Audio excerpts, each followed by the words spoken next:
Michael, how are the U.S.-China standoff and the uncertainty around trade changing the assumptions you have to make as an investor about the long-term prospects of the global economy? Well, I think the trade issue is an important one. We're a very long-term investor, and we have a perspective that these trade issues will work themselves through. It will take some time. You don't think we're entering a new era?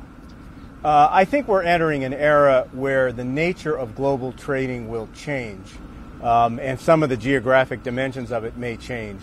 But I don't believe that we're going to find ourselves in an era of long-term protectionism where the global economy and the global trading system breaks down and supply chains break down. I think that those things have been built over a long period of time, and they're probably going to prove themselves to be quite durable.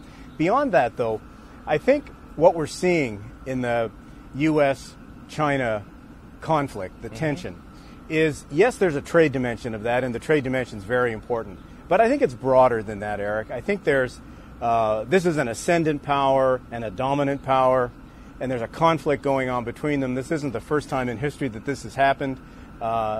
It's going to play itself out. It's going to take years to play itself out. Yes, it's going to change the way the global system works. But, you know, these countries and the world trading system, we're going to work our way through this. Can organizations like the G-20 and meetings such as this really get anything done any longer? Look, or is multilateralism dead? No, I don't think so. And again, I think we need to be very careful about not focusing on what we've seen in the immediate past and taking a ruler and assuming that that's the way to predict the future. I think multilateralism and trade, those things came about for good reason.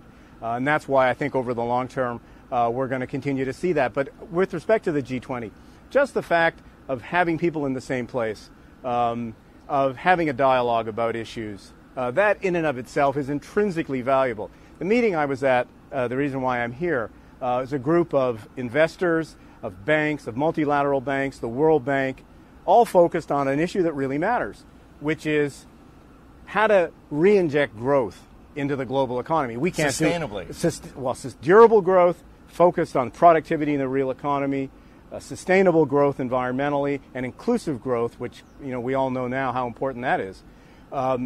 So as investors, as a financial community, we have a responsibility to play a role in addressing those issues of getting the world on a durable, sustainable, inclusive growth path.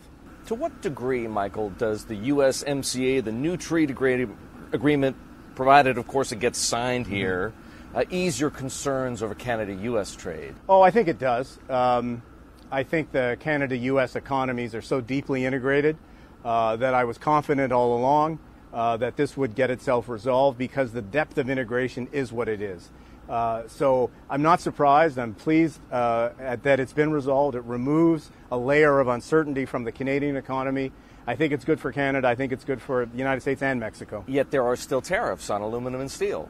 There are, and we would hope that in the spirit of that agreement that those would go away, and honestly, they should go away. And I think if the United States is being a good partner in the context of that agreement, then they ought to go away.